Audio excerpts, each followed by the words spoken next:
예, 출애굽기 3장은 우리가 이제 잘 아는 것처럼 모세 소명과 관련된 본문이죠.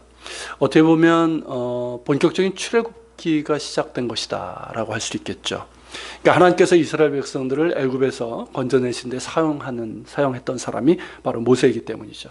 그 외에도 모세는 시내산에서 하나님과 대면해서 십계명을 비롯한 율법을 이제 받게 되고요. 성막에 이제 청사진을 받게 되죠. 그리고 이제 하나님의 뜻을 이스라엘 백성들에게 전하는 중요한 사명을 감당하게 됩니다. 그리고 이스라엘 백성들이 가나안 땅 목전에 가기까지, 목전에 두기까지 그들을 인도하는 지도자로서 사명을 감당하게 됩니다. 또한 우리가 오경을 뭐라고 부르죠? 모세 오경이라고 부르죠. 그래서 성경의 처음 5권의 이제 저자로 보통 얘기하는데, 그러니까 모세가 직접 기록했거나 그로부터 기원된 것임을 뜻합니다. 그런 것 같은 게 모세는 구약을 대표하는 사람이라고 할 만큼 중요한 인물이고요. 어떤 면에서는 이스라엘 백성들에게는 아브라함보다 더 중요한 인물이라고 할 수가 있을 겁니다. 자, 그처럼 중요한 인물인 이 모세의 부르심이 출애굽기 3장에서 시작되는데요. 그런데 모세의 부르심은 결코 화려하거나 성대하지 않았습니다. 오히려 그 반대의 상황에서 시작이 되었죠. 자, 1절에서 보는 것처럼 그때 모세는 그의 장인 이드로의 양떼를 치고 있었고요. 그 양떼를 광야 서쪽으로 인도해서 호렙산에 이르렀습니다. 자, 이 지도를 보시면 지난주에도 봤었는데 이제 미디안 땅이 어딘지 보이시죠? 그러니까 아라비아 반도의 서쪽입니다. 그쪽에 이제 주로 있었고요. 거기에서 자, 서쪽으로 가면 어디로 내려가게 됩니까? 쭉 시나이 반도 따라 내려가면 시내산이 있죠. 거기까지 갔다는 얘기예요. 자, 이때는 이미 상당한 시간이 흘렀습니다. 모세가 애굽을 떠나서 미디안 광야로 도피한 때가 그의 나이 40이었고 하나님의 부르심을 받았을 때가 80세였다는 것을 우리가 감안한다면 이미 40년이란 시간이 흐른 거죠. 말이 40년이지 그 정도 시간이면 어떻습니까? 많은 것들이 바뀌죠. 일단 모세의 신분과 삶의 스타일이 완전히 바뀌었습니다. 애굽의 왕제에서 한낱 양떼를 치는 목자가 되었고요. 여전히 그는 살인자고 도망자고 망명자입니다. 자, 왕궁에서의 삶은 어땠습니까? 애굽 왕실에서의 삶은 부족한 것이 하나도 없죠. 자, 존경과 특별한 대우를 받고 살았습니다. 먹고 살기 위해서 그가 해야 될 일이 있었을까요? 아무것도 없었어요. 왕실 교육을 받으며 그에게 주어진 일들, 곧 왕실의 명예를 높이고 바로를 보좌하고 그에게 주어진 지위가 있다면 그것을 하면 끝입니다. 그런데 미디안 광야에서는 어떻습니까? 그런 존경과 특별한 대우는 없습니다. 미디안 족속은 그냥 광야에서 양떼를 치는 그냥 유목민에 불과한 거예요. 아무도 그들에게 특별한 어떤 존경과 대우를 하지 않았습니다. 그런 미디안의 목자가 된 모세는 날마다 일을 해야 됐어요. 왜? 먹고 살아야 돼요. 그 척박한 광야에서 살아가기 위해서는 날마다 양떼를 돌보고 목초지와 물을 찾아다녀야 되고 많은 수고와 노동을 해야 됩니다. 그래야지만 먹고 살 수가 있어요. 하루하루가 생존을 위한 힘겨운 싸움이었습니다. 특히 목초지와 물이 충분하지 않은 이 척박한 광야에서는 어떻습니까? 양떼를 먹이기 위해서는 목자는 상당히 넓은 지역을 다닐 수밖에 없어요. 우리가 뭐 호주나 뭐 뉴질랜드 그런 데가 아니란 말이죠. 척박한 광야에서는. 목자는 그렇게 다니면서 어떻습니까? 어디에 목초지가 있고 양떼에게 먹일 만한 물이 있는지를 알아야 됩니다. 근데 이것이 또 계절마다 달라져요. 자, 그래도 겨울에는 우기거든요. 그래도 광야에도 조금의 비가 내려요. 그러다 보니까 풀도 조금 자라서 괜찮은데 건기에 접어들면 목자는 어디에 목초지가 있고 또 물을 구할 수 있는지를 알아야 됩니다. 그래야지만 양들이 목숨을 부지할 수 있고 목자도 양떼를 잃지 않고 보존하고 기를 수가 있는 거예요. 이를테면 이런 목자를 뭐라고 그럽니까? 수련회 때 잠깐 말씀드렸죠.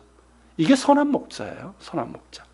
그러니까 40년이란 그 세월 동안 모세는 어디에 목초지가 있고 물이 있는지를 아는 선한 목자가 되었습니다. 그리고 그날 모세는 양떼를 광야 서쪽으로 인도해서 호렙산에 이르게 됐어요. 자, 호렙산, 다르게는 시내산이라고 부르죠. 지도에서 보는 저기예요. 우리에게는 시내산으로 더 많이 알려져 있습니다. 시내산, 정확한 말하면 시나이산이죠. 자, 시나이라는 말이 무슨 뜻인지 아십니까? 이게 가시나무가 무성한 곳, 그런 뜻이에요. 그러니까 시냅산뿐만 아니라 그 이 시내산이 위치한 시나이 반도잖아요. 시나이 반도 자체에 이런, 여러분들이 그런 광야를 가보시면 알아요. 이런 가시나무 덤불이 군데군데 있습니다. 쓸만한 나무들은 아니에요. 그리고 호렙산이라고도 부르는데요. 이 호렙이 무슨 뜻이냐면 황량한 곳, 황폐한 곳, 이런 뜻을 갖고 있어요. 실제로 봐도 그래요. 실제로 봐도 황량하고 황폐합니다. 산 아래쪽에는 그나마 이렇게 뭐 덤불 같은 것이 있는데 시내산 정상에 가면요, 저는 아직 못 갔지만 갔다 오신 분들 얘기 보면 그래요. 풀 한 폭이, 물 한 방울도 나지 않는다고 합니다. 대부분 산 정상에도 약간 있거든요. 근데 여기는 아예 없대요. 그러니까 마치 하나님께서 시내산 정상에서 불 가운데 계셨던 것을 연상하게 됩니다. 이 사진으로 보셔도 알 거예요. 여기 시내산 아래쪽에 있는 뭔가 이제 건물 있죠. 저게 성 캐더린 수도원입니다. 사람들이 많이 방문하죠. 그리고 이게 시내산 정상이에요. 멋있어 보이십니까? 아주 황량하고 황폐한 곳이에요. 그런데 여러분, 그 주변에, 시내산 주변에는 지금도 4만여 명의 베두인들이 살고 있습니다. 그러니까 이 베두인족은 지금도 존재하는 유목민들이라는 거 아시죠? 시내산 주변에 군데군데 이렇게 살고 있고요. 특히 시내산에서 북서쪽으로 조금 올라가면 성경 르비딤이라고 불러진 파이란 오아시스가 있어요. 뭐 이렇게 물이 많은 곳은 아니고요. 오아시스들이 이렇게 좀, 아무튼 뭐죠, 그 종려나무인가요? 이런 것들이 막 자라는 그런 곳인데, 그런 곳들이 이제 군데군데 좀 있단 말이죠. 그러니까 이런 황량한 시내산 주변에 이렇게 베두인들이 지금도 살고 있다는 얘기는 지면으로 뭐가 스며 나온다는 걸까요? 물이 스며 나온다는 거예요. 그러니까 양떼들에게 먹일 만한 목초지가 있다는 것이죠. 그러니까 모세는 이런 목초지가 있는 시내산 쪽으로 갔다는 거예요. 근데 모세는 이때 처음으로 호렙산에, 시내산에 갔을까요? 아니면 이미 몇 차례 와봤었을까요? 성경에는 나오지 않지만 이미 여러 차례 와봤을 것이라고 어렵지 않게 짐작할 수 있습니다. 앞서 말씀드린 것처럼 이 호렙산 주변에는 지금도 이제 베두인들이 살고 있다고 그랬잖아요. 목초지가 있어요. 건기 때는 방법이 없어요. 목초지를 따라서 먼 지역을 갈 수밖에 없어요. 그리고 호렙산은요, 시나이 반도의 이 남쪽 아래쪽에 있는데 광야의 경계와도 같은 곳입니다. 거기를 넘어서 서쪽으로 가면은 어느 쪽이 됩니까? 애굽, 이집트로 이르게 되는 거예요. 이집트 땅이에요. 그러니까 모세는 그 이전에도 여러 차례 여기까지 와서 양떼를 몰고 여기까지 왔고요. 그래서 호렙산에 올라서 멀리 서쪽에 보이는 이 이집트 땅을 봤을 거예요. 호렙산, 황량한 곳, 그 황폐한 곳이라는 뜻을 가진 그곳에서 모세는 멀리 홍해, 수에즈만 건너 있는 그 애굽 땅을 바라봤습니다. 그 황량한 곳에서 그의 마음은 어땠을까요? 역시 황량하지 않았을까요? 그곳에 서서 멀리 애굽 땅을 바라볼 때마다 모세는 뭘 생각했을까요? 도대체 미디안 땅에서 잊고 있었던 일, 아니 잊고 싶었던 일들이 생각났을 거예요. 애굽 왕실에서 부족함이 없었던 지난 날들, 한편으로 그립지 않았을까요? 자신이 누구인지를 알고 자기 동족을 치던 애굽 사람을 죽인 일, 그래서 그로 인해서 정적들에게 위협을 받고 멀리 미디안 광야로 도망칠 수밖에 없었던 그런 일들이 생각이 났겠죠. 더불어 지금도 그 땅에서 노예로 고통 가운데 살고 있는 자기 혈족, 특별히 어머니 살아계신지 많은 생각이 났을 거예요. 그러면서 가슴 밑바닥에서부터 올라오는 이 울분과 함께 이도 저도 할 수 없는 자신의 처지로 인해서 낙담했을 거예요. 뭘 할 수 있겠습니까? 지금 모세가. 그래서 그 황량한 곳에서 모세의 마음은 더욱 황량해졌을 거예요. 그가 그의 어머니이자 유모인 요게벳으로부터 히브리 사람들의 신앙과 조상들에게 주신 하나님의 약속에 대해서 들었단 말이죠. 그러면서 아마 그런 생각을 했을 거예요. 내가 어머니께서 들었던 그 얘기, 아브라함과 이삭과 야곱의 하나님, 그분은 도대체 어디 계시는가? 어디에 계시기에 이 상황에서 침묵하시는가? 조상들에게 주셨다고 하는 그 약속은 무효한 것인가? 이런 의문을 제기하면서 혼란스러웠을 거예요. 그런 아픈 기억과 혼란스러움이 그로 하여금 광야의 경계인 호렙산에서 있었을 것입니다. 그리고 이제는 세월이 흘러서 처음보다는 덜했겠죠. 덜했겠지만 애굽 땅을 볼 때마다 여전히 아프고 혼란스러움은 가시지 않았습니다. 그때도 모세는 그런 심경으로 호렙산에 이르렀어요. 예전에도 와봤던 호렙산이었지만 이때는 그전과는 전혀 다른 곳이었고 이제 더 이상 호렙산은 황량하고 황폐한 곳이 아니었습니다. 그 산은 하나님의 산이었어요. 그리고 앞으로도 호렙산은 하나님의 산이라고 불리게 됩니다. 호렙산은 하나님의 산이라고 부르는 이유가 뭡니까? 우리가 이제 곧 보게 되지만 하나님께서 그곳에 현존하시고 모세에게 나타나시기 때문입니다. 그리고 그 이후에도 이스라엘 백성들에게 그곳에서 십계명의 율법을 주시고 성막을 짓게 하시고 그들과 언약을 맺으셨기 때문입니다. 살아계신 하나님이 임하시면 황폐한 땅도 하나님의 산이 되고 하나님의 땅이 되는 것입니다. 할렐루야. 이것은 비록 호렙산만이 아니지요. 모세 심경과 그 삶도 그렇게 바뀌게 됩니다. 자, 모세 심경이 어땠습니까? 미디안 광야예요. 그리고 호렙산이에요. 그렇게 황량하고 황폐한 퍽퍽하기만 한 그의 심령과 그의 삶은 이제 하나님의 현존과 임재가 있고 하나님의 능력이 함께 하시는 하나님의 땅, 하나님의 성전이 됩니다. 이제 더 이상 황폐하지 않습니다. 이제 더 이상 과거의 회한과 상처와 울분과 후회 가운데 있지 않습니다. 하나님께서 그 안에 계시기 때문입니다. 여러분, 이는 우리도 마찬가지죠. 예수 그리스도 안에 있는 우리의 심령과 우리의 삶은 더 이상 무의미하지도 허망하지도 않습니다. 설령 우리의 삶이 그랬다 할지라도 예수 그리스도 안에 있을 때 우리의 존재와 우리의 삶은 새롭고 의미 있고 가치 있고 무엇보다 주님으로 인해서 풍요롭습니다. 할렐루야. 여러분, 그때 모세는 예전과 같이 호렙산에 이르렀어요. 양떼를 먹일 목초지를 찾아서, 그리고 자신은 산에 올라서 멀리 애굽 땅을 바라보면서 이런저런 생각을 하게 되었을 것입니다. 그러나 그날 그는 너무나도 특별하고 믿겨지지 않는 일을 목도하게 됩니다. 그것이 2절에 나오고 있죠. 자, 2절 같이 한번 보겠습니다. 여호와의 사자가 떨기나무 가운데로부터 나오는 불꽃 안에서 그에게 나타나시니라. 그가 보니 떨기나무에 불이 붙었으나 그 떨기나무가 사라지지 아니하는지라. 여러분, 놀라운 일이지요. 호렙산에 이르렀을 때 그는 멀리서 떨기나무 한 그루에 불이 붙는 것을 보았습니다. 여러분, 호렙산 주변에는 아까 말씀드린 것처럼 이 가시나무, 떨기나무 같은 이런 사막에서 자라는 식물들이 군데군데 있습니다. 그리고 여러분, 이 나무들은요, 한여름이 되잖아요. 낮에 한 50도 이상 올라가게 되는데 그렇게 되면 강렬한 그 열기 때문에 종종 불이 붙기도 합니다. 근데 불이 붙으면 어떻게 될까요? 바짝 말라 있으니까 금방 타버리고 말아요. 근데 이 나무는 어찌된 까닭인지 불이 붙었음에도 나무가 사라지지 않는 거예요. 계속해서 불이 붙은 상태로 있는 겁니다. 그러니 여러분, 얼마나 신기한 것이겠어요. 그러니까 모세는 3절의 기록처럼 내가 돌이켜서 이 큰 광경을 보리라. 떨기나무가 어찌하여 타지 아니하는가 하면서 이 떨기나무, 불타는 이 불붙는 떨기나무 쪽으로 달려가게 된 거죠. 여러분, 불붙은 떨기나무 무엇을 나타내는 걸까요? 사람들의 관심은 모세처럼 불붙는 떨기나무인 것 같아요. 그때서부터 지금까지요, 이 떨기나무가 어떤 것이었을까? 어떤 나무였을까? 사람들은 그것을 궁금해합니다. 그래서 여러분, 아까 보여드렸던 그 시내산 밑에 성 캐서린 스톤이 있다고 그랬죠. 거기 가면 이런 게 있어요. 저거를 이제 모세 불붙은 떨기나무라고 얘기를 합니다. 그때 그 나무라고 자꾸 얘기를 하시는데 그런 건 아니고요. 아무튼 저런 나무예요. 여러분, 불붙은 떨기나무는 뭘 상징하는 겁니까?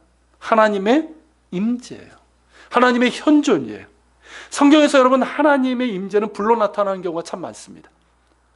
하나님께서 아브라함과 언약을 맺으실 때 어떻게 합니까? 불로 나타나서 왔다 갔다 하셨죠. 여러분, 갈멜산에서 엘리야의 제단에 임했을 때도 불로 임하셨어요. 신약시대 때 성령이 임하셨을 때도 어땠습니까? 불로서 임하셨어요. 그러므로 불붙은 가시나무는 하나님의 임재와 현존을 나타냅니다. 여러분, 본래 불이라는 거 어떻습니까? 어떤 재료가 있어야 되잖아요. 그냥 타는 게 아니에요. 어떤 재료가 있어야지만 탑니다. 그런데 이때의 불은 그 자체로 타오르는 불이었어요. 떨기나무가 있어야 타는 불이 아니었다는 얘기예요. 이해가 되십니까? 그 자체로 타오르는 불이에요. 그러니까 떨기나무가 타지 않는 거예요. 하나님의 임재입니다. 하나님의 임재는 그 어떤 재료를 필요하지 않으며 그 어떤 환경에도 구애받지 않습니다. 하나님의 임재는 그곳이 어디든 불처럼 임하십니다. 그런데 여러분, 유대교 미드라시에 보면, 이게 성경 해석이죠, 미드라시가, 불붙은 털기나무를 이스라엘로 이야기합니다. 그러니까 떨기나무는 어떤 나무냐면 보시는 것처럼 광야에서 그냥 자라는 넝쿨이에요. 목재가 되지 못해요.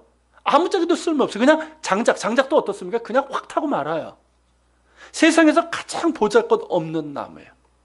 이스라엘 백성들이 그렇다는 거죠. 성경에는 나오지 않습니까? 하나님께서 내가 너희들을 잘라서 부른 게 아니다. 가장 보잘것없는 애굽의 노예였던 자들이에요. 그 떨기나무에 임한 불은 뭘까요? 애굽 사람들의 억압으로 인한 고난을 의미한다. 그렇게 해석을 하는 거예요, 유대교에서는. 자, 애굽 사람들은 이스라엘이란 떨기나무를 불태워 없애버리려고 했습니다. 한낱 마른 장작에 불과한 떨기나무이기 때문에 금방 타버려서 재가 되어야지만 정상인 거예요. 그런데 그들은 타버리지 않았어요. 마치 불이 붙었으나 타지 않는 떨기나무처럼 말입니다. 왜 그렇습니까? 하나님께서 그곳에 계시기 때문입니다. 살아계신 하나님께서는 그곳에 계셨어요. 마른 장작에 불과한 떨기나무 같은 이스라엘, 그들을 불태워 없애려는 애굽 사람들의 박해와 그로 인한 고통의 자리에 계셨습니다. 그들의 부르짖음 가운데 계셨고 그들의 고통의 신음 가운데 계셨습니다.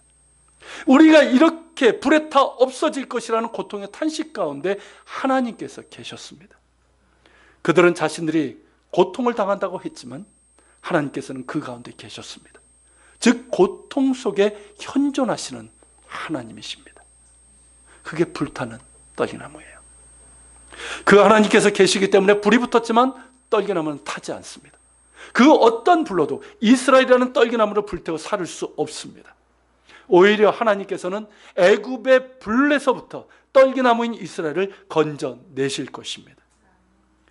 여러분, 이렇게 살아계시고 거룩하신 하나님은 당신의 백성들 가운데 계십니다. 그 황량하고 황폐한 호렙산에도 계셨고 혹독한 불에 타서 재가 되어버릴 것 같은 이스라엘의 고통 가운데서도 계셨습니다. 하나님은 꺼지지 아니하시는 불이십니다. 세상에 그 어떤 불로도 이길 수 없습니다. 당신의 백성이 불 가운데 있을 때 그 고통의 자리에 계십니다. 그래서 불이 그들을 태우지 못하게 하십니다. 그들을 불 가운데 건져내시고 그들을 당신의 영광의 불 가운데로 이끄십니다. 여러분, 이 사실을 이사야서에서 이렇게 말씀하고 있습니다. 같이 한번 읽읍시다.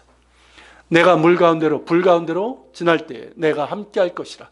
강을 건널 때 물이 너를 침몰하지 못할 것이며 내가 불 가운데로 지날 때에도 타지도 아니할 것이요 불꽃이 너를 사르지도 못하리니 대저 나는 여호와 내 하나님이요 이스라엘의 거룩한 이요 내 구원자임이라.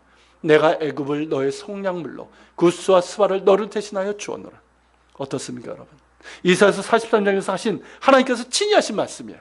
네가 불 가운데로 지날 때 타지도 아니할 것이요 불꽃이 너를 사르지도 못하리니 나는 여호와 내 하나님이요 이스라엘의 거룩한 자요 너의 구원자라. 내가 애굽을 너의 속량물로 주었노라. 모든 것을 태우시는 불이시며 또한 타지 않으시는 불이신 하나님께서 하신 말씀입니다. 애굽의 불은 하나님의 불 앞에 꺼질 것입니다. 이스라엘이 그 불 가운데 지날 때 타지도 아니할 것이며 불꽃이 그들이 사르지 못할 것입니다. 이스라엘은 결코 애굽의 불에 타버리지 않을 것입니다. 할렐루야. 여러분, 이는 우리도 마찬가지입니다. 이스라엘의 고통 가운데 하나님께서 계셨고 그들을 태워버릴 것 같았던 불 가운데서 타지 않는 불로 함께 하신 하나님께서 우리와 함께 하십니다. 하나님의 불은 죽이는 불이 아닙니다. 세상의 불은 사람을 죽이는 불이지만 하나님의 불은 죽이는 불이 아니라 살리는 불, 곧 생명의 불입니다. 그 생명의 불이 예수 그리스도 안에서 우리와 함께 하십니다. 여러분, 이 사실을 사도 바울이 이렇게 선언하고 있어요. 고린도후서 4장이에요. 자, 4장 7절서부터 10절까지 같이 읽겠습니다. 우리가 이 보배를 질그릇에 가졌으니 이는 심히 큰 능력은 하나님께 있고 우리에게 있지 아니함을 알게 하려 함이라. 우리가 사방으로 우겨쌈을 당하여도 쌓이지 아니하며 답답한 일을 당하여도 낙심하지 아니하며 박해를 받아도 버림받지 아니하며 거꾸로 팀을 당하여도 망하지 아니하고 우리가 항상 예수의 죽음을 몸에 짊어짐은 예수의 생명이 또한 우리 몸에 나타나게 하려 함이라. 여러분, 죽은 자 가운데 살리신 예수의 생명이 우리 가운데 있습니다. 할렐루야. 그러므로 여러분, 우리는 살아계신 주님을 바라봅니다. 설령 불이 나를 태울 것 같고 물이 나를 삼킬 것 같은 상황이라 할지라도 우리는 영원히 타지 않으시며 생명이 부리신 주님을 바라봅니다. 사방으로 우겨쌈을 당한다 할지라도 절망하지 않습니다. 길이 다 막혀도 우리는 절망하지 않습니다. 답답한 일을 당하여도 우리는 낙심하지 않습니다. 박해를 받는다 할지라도, 거꾸로 뜨림을 당한다 할지라도 우리는 결코 망하지 않습니다. 우리 안에 예수의 생명이 있기 때문입니다. 예수님의 십자가의 능력과 부활의 생명이 있기 때문에 그렇습니다. 그러므로 우리는 오직 주님을 바라봅니다. 할렐루야.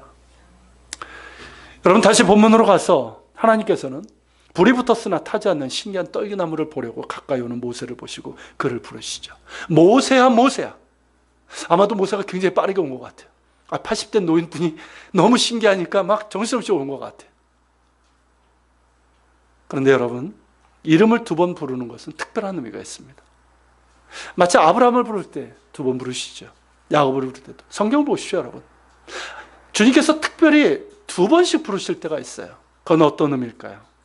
그에게 은혜를 주시기 위함이고 그를 부르시는 대목입니다. 지금 그렇게 부르시는 거예요. 즉 하나님의 사람으로 모세를 부르시는 소명의 부르심입니다. 그 부르심의 음성에 모세는 어떨까요? 얼마나 놀랐을까요? 그렇지 않았겠습니까? 아무도 사람도 없는데 갑자기 어디선가 음성이 납니다. 모세야, 모세. 사람의 소리는 아니에요. 깜짝 놀랍니다. 그저 경황이 없이 내가 여기 있나이다. 여러분, 모세는 이때 처음으로 하나님의 현존을 대면하게 됩니다. 물론 그에게 하나님께 대한 믿음이 있었을 거예요. 어머니에게 들었기 때문에. 그러나 그는 하나님과 대면한, 하나님의 현존 앞에 서 있는 경험은 이번이 처음이었어요. 그러니 얼마나 놀랐고 얼마나 두려웠을까요? 그때 하나님께서 모세에게 이렇게 말씀하십니다. 5절이죠. 같이 보겠습니다. 하나님이 이르시되 이리로 가까이 오지 말라. 내가 선 곳은 거룩한 땅이니 내 발에서 신을 벗으라. 하나님께서 모세에게 이리로 가까이 오지 말라고 하십니다. 거절일까요? 그렇지 않습니다. 내가 선 곳은 거룩한 땅이기 때문이라는 거예요. 여러분, 거룩하신 하나님의 현존 앞에 어찌 죄인되고 부정한 인간이 함부로 나갈 수가 있겠습니까? 그것은 하나님의 거룩상을 침범하는 거예요. 그렇게 되었을 때 인간은 화를 당할 수밖에 없습니다. 그것을 성막에서 보여주고 있지 않습니까? 그렇기 때문에 이리로 가까이 오지 말라 하는 것은 뭡니까? 모세에 대한 거절이 아니라 오히려 모세를 보호하시려는 하나님의 자비입니다. 그리고 내가 선 곳은 거룩한 땅이라 말씀하고 있어요. 거룩한 땅이라. 여러분, 이것이 얼마나 놀라운 일입니까? 그렇지 않습니까? 지금 모세가 와 있는 곳은 어떤 곳이에요? 황폐하고 황량한 땅이었어요. 그저 목자로서 양떼에게 먹일 목초지를 찾아다닌 그런 생존의 땅이었고, 그 산에 올라가서 그저 애굽 땅을 멀리 보면서 한없이 올라오는 회한과 울분과 아쉬움만 있는 그런 땅이었단 말이죠. 그러나 하나님께서는 내가 선 곳은 거룩한 땅이라 하십니다. 마치 야곱이 형 에서와 아버지를 속이고 장자권의 그 축복을 가르친 후에 하란으로 도망가는 길에 베델에서 잠을 취했을 때와 참 비슷하지 않습니까? 그때 야곱은 어땠습니까? 사람들을 두려워해서 사람들이 사는 마을로도 가지도 못했어요. 그러면서 황량한 들판에서 돌을 베개 삼아 잠을 청했습니다. 온갖 두려움과 서러움과 후회로 가득 찼어요. 그런데 야곱은 그것을 뭐라고 부릅니까? 두렵고 놀라운 곳이라고 선언합니다. 그 황량하기 짝이 없는 그곳을 하나님의 집이라, 베델이라 그렇게 부릅니다. 왜 그렇습니까? 야곱이 그러죠. 여호와께서 과연 여기 계시거늘 내가 알지 못하였도다. 하나님께서 그곳에 임하셨기 때문입니다. 하늘의 문을 보았어요. 하늘의 문이 열린 걸 보았어요. 하나님의 영광을 보았어요. 야곱의 경우처럼 모세에게도 그런 곳이었어요. 그가 서 있는 것은 분명 황량한 곳이었어요. 그 역시 도망자였고 회한과 상처, 울분과 서러움으로 그의 마음도 황량했었어요. 그러나 그곳은 이제 거룩한 땅입니다. 하늘의 문이 열린 곳이에요. 하나님의 산입니다. 거룩하신 하나님께서 그곳에 계시기 때문입니다. 여러분, 이것은 우리의 일상의 장소가 하나님의 임재와 부르심의 자리가 될 수 있다는 것을 의미하기도 합니다. 때로는 여러분, 우리 역시 야곱처럼 모세처럼 베델에 이 돌베개를 베고 누울 때가 있고요, 그 황량한 호렙산에 서 있을 때가 있습니다. 무슨 의미인지 이해가 되시죠? 그런 경험들이 있으시잖아요. 그러나 여러분, 그 자리가 하나님께서 함께 하시는 자리이고 또한 하나님께서 우리를 부르시는 자리가 될 수 있다는 것입니다. 가장 힘겹고 외로운 자리가, 혹은 가장 평범한 장소가 하나님께서 당신을 위한 섬김으로 우리를 부르시는 거룩한 장소가 될 수 있다는 것입니다. 그러므로 거듭 말하거니와 우리는 어떤 곳에서든 살아계신 하나님을 바라봅니다. 예수 그리스도 안에서 우리를 부르신 하나님, 내가 살아가는 삶의 자리에서 나와 함께 하시는 하나님, 나를 당신의 나라와 당신의 뜻을 위하여 부르시고 또한 부르실 하나님을 바라봅니다. 하나님을 바라보는 자가 하나님의 부르심에 응답할 수 있습니다. 또한 여러분, 우리는 이 장면에서 하나님의 부르시는 소명의 시간이 우리에게는 전혀 상관이 없다는 것을 알게 돼요. 하나님께서 우리를 부르시는 시간, 우리가 통제할 수 있을까요? 하나님, 그냥 이때 불러주십시오. 이때 나를 써주십시오. 그렇게 할 수는 있겠지만 우리가 통제할 수 없다는 것을 깨닫게 됩니다. 여러분, 왜 이때였을까요? 왜 모세가 젊었을 때, 그렇지 않습니까? 모세가 젊었을 때, 애굽의 왕실에 있을 때, 왕자로 있을 때, 왜 그때 부르시지 않으셨을까요? 왜 힘이 있을 때, 그때 힘이 있었잖아요. 왕자로서 힘도 있었고요, 또 젊은 그 나이에 힘도 있었단 말이죠. 그리고 가슴에 나름대로 동족을 위한 의분이 있었잖아요. 나름대로 열정도 있었어요. 왜 그때 그를 부르지 않으셨을까요? 왜 나이 80에 그를 부르셨을까요? 왜 한낱 목자에 불과한 그때 그를 부르셨을까요? 왜 아무런 힘도 없고 나이 들어서 이제는 뭐 더 그러한 그때 그를 부르셨을까요? 이젠 열정도 없어요. 뭔가를 할 수 있다는 자신감도 상실한 그때에 왜 그를 부르셨을까요? 우리의 생각은 모세가 젊었을 때입니다. 그렇죠. 나이 80의 모세보다 나이 40의 모세일 때 부르시는 것이 훨씬 나았을 것이라고 우리는 그렇게 생각을 할 겁니다. 그러나 하나님은 그 반대로 젊은 모세가 아니라 백발의 모세를 부르셨고, 힘과 의분과 열정 있는 모세가 아니라 무력하고 자신감 없고 그저 하루하루 살아가는 목자인 모세를 부르셨습니다. 모세는 그의 나이 40이었을 때 자신의 동족인 애굽 사람들에게 동족이 애굽 사람들에게 박해를 받는 것을 보고 어땠습니까? 의분이 일어났어요. 그래서 그 의분에 못 이겨서 애굽 사람을 쳐서 죽였습니다. 그때 히브리 사람들이 모세를 따랐던가요? 따랐습니까? 와, 이 사람이 애굽 사람을 쳐 죽였으니까 당신이 우리의 지도자가 돼서 우리를 해방시키라, 그렇게 했습니까? 아니었어요. 오히려 그들은 누가 당신을 우리를 다스린 자와 재판관으로 삼았냐고 그에게 따지고 들었어요. 애굽 사람을 죽인 것처럼 나를 죽이려고 하느냐고 하면서 모세를 비난을 했습니다. 여러분, 애굽 사람을 죽인 모세 행위는 그저 자기 의예요. 자기 의분일 뿐이에요. 그래서 죽인 폭력이고 살인일 뿐입니다. 그 이상도 그 이하도 아니에요. 하나님께서는 모세가 가장 젊고 강하고 힘이 있고 의분과 열정이 있었을 때 그를 부르지 않으셨다는 사실에 우리가 주목을 해야 됩니다. 오히려 그 반대일 때 그를 부르셨다는 거예요. 여러분, 지난 시간에 나누었던 것처럼 I am something special 이라고 생각할 때 그를 부르신 것이 아니라 I am nothing, 나는 아무것도 아니라고 할 그때에 그를 부르셨다는 것입니다. 어찌 보면 여러분, 이것이 하나님의 부르심의 독특성이라고 할 수 있는지도 모르겠어요. 사도 바울은 이 사실을 고린도전서에서 우리에게 이렇게 전하고 있습니다. 같이 한번 읽어볼까요? 형제들아, 너희를 부르심을 보라. 육체를 따라 지혜로운 자가 많지 아니하며 능한 자가 많지 아니하며 분벌 좋은 자가 많지 아니하도다. 그러나 하나님께서 세상에 미련한 것들을 택하사 지혜 있는 자들을 부끄럽게 하려 하시고 세상에 악한 것들을 택하사 강한 것들을 부끄럽게 하려 하시며 하나님께서 세상에 천한 것들과 멸시받는 것들과 없는 것들을 택하사 있는 것들을 폐하려 하시나니 이는 아무 육체도 하나님 앞에서 자랑하지 못하게 하려 하심이라. 여러분, 우리가 꼭 기억해야 될 것은 하나님의 부르심은요, 결코 우리의 자격과 자질, 우리의 능력에 있지 않다는 것입니다. 꼭 기억해야 돼요. 그것은 하나님의 주권적인 은혜일 뿐입니다. 또 하나님의 부르심은요, 강한 자, 능한 자, 지혜로운 자가 아니라 오히려 약하고 천하고 미련한 자를 택하사 강하고 지혜로운 자들을 부끄럽게 하신다는 사실입니다. I'm nothing. 지금은 아무것도 아니라는 모세. 약하고 미천하고 미련한 그를 택하사 강하고 능하고 지혜롭다고 자랑하는 애굽의 바로와 애굽의 지혜자들을 부끄럽게 하셨습니다. 물론 모세가 I am something, 지난주에 말씀드렸던 것처럼 I am something special, 애굽의 왕자였을 때 그 경험은 무의미하지 않습니다. 애굽 왕실에서의 경험과 교육은 무의미하지 않고 그가 왕자였던 신분 역시 하나님의 섭리 가운데 있었습니다.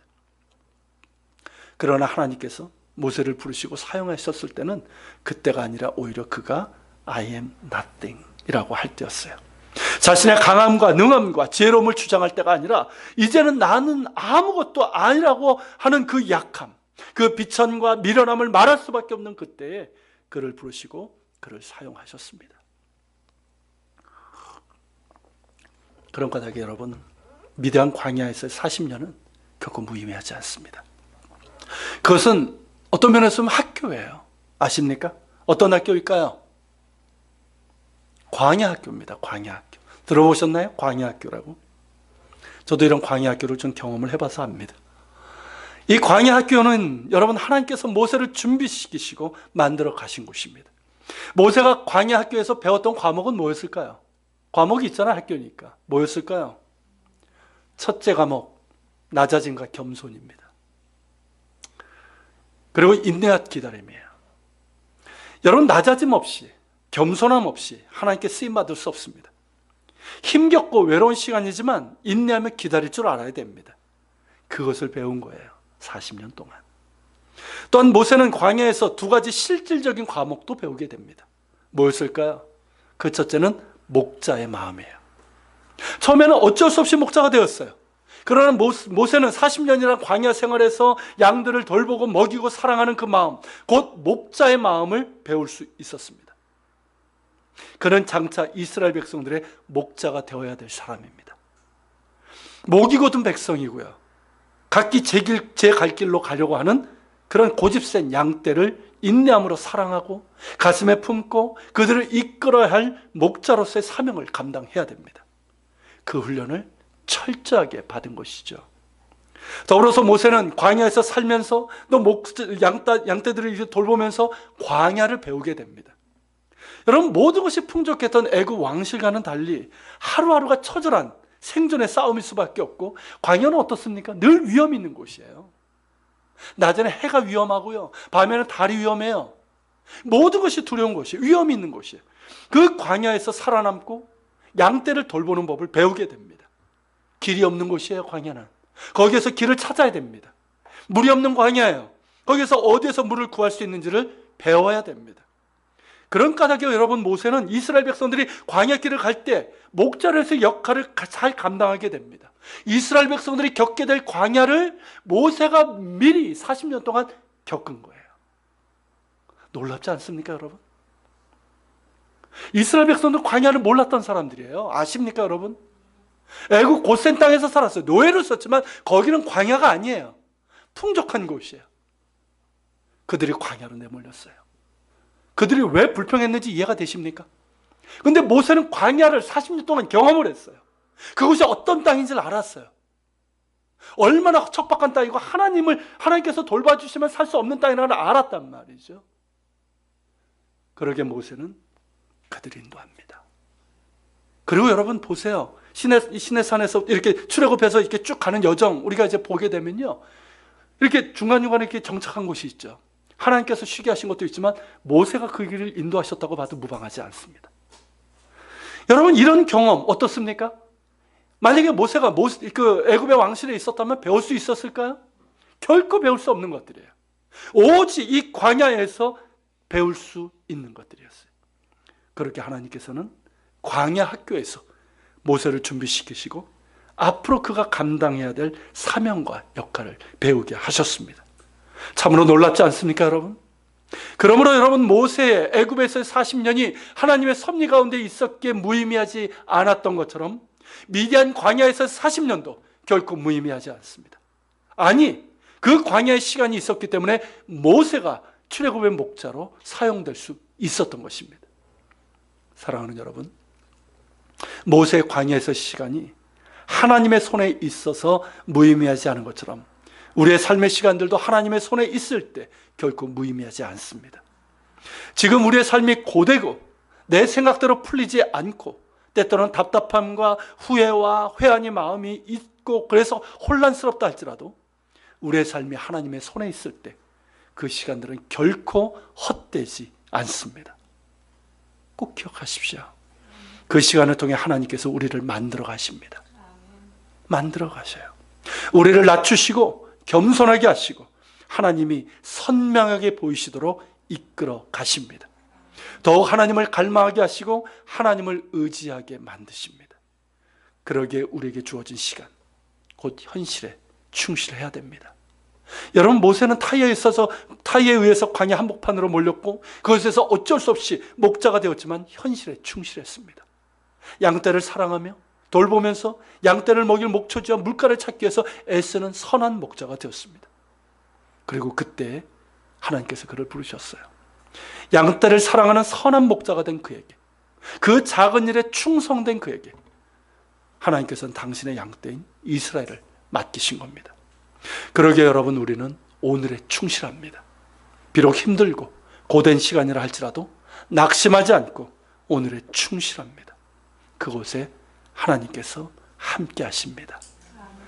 그 시간들을 통해서 우리를 준비시키시고 만들어 가십니다. 우리 역시 모세처럼 하나님의 불붙은 떨기나무를 보게 될 것입니다. 우리가 서 있는 그곳이 거룩하신 하나님의 현존이 있는 거룩한 땅이 될 것입니다. 할렐루야. 같이 기도합시다. 오늘 말씀을 기억하면서 같이 기도합시다. 모세 부르심을 받는데 참 우리의 삶 많은 부분을 보여주고 있습니다. 주님, 참 힘겨운 시간들 우리가 겪어왔었고 혹은 지금 우리의 삶이 그럴 수도 있는데 주님, 그 시간 속 결코 헛되지 않음을 기억하면서 그 황량한 그곳이 하나님의 거룩한 땅, 불붙는 떨기나무가 있는 땅이었던 것처럼 우리가 하나님을 바라게 하시고 내가 있는 그곳에 하나님께서 함께 하심을 기억하게 하여 주옵소서. 주님이 광야라는 시간이 헛되지 않습니다. 우리를 만드시고 우리를 다듬으시는 주님, 우리가 주님 바라보며 잘 훈련받게 하시고 또 오늘에 충실할 수 있는 우리가 되게 하옵소서. 오늘의 삶이 힘들고 고되다 할지라도 낙심하지 않고 주께서 계심을 기억하면서 주님, 우리가 충실하게 하시고 그 가운데 불붙는 떨기나무를 보게 하여 주시옵소서. 우리 같이 기도하며 나아갑시다. 같이 기도하고 여러분들 자신의 기도 제목을 가지고 같이 기도하는 시간을 갖겠습니다.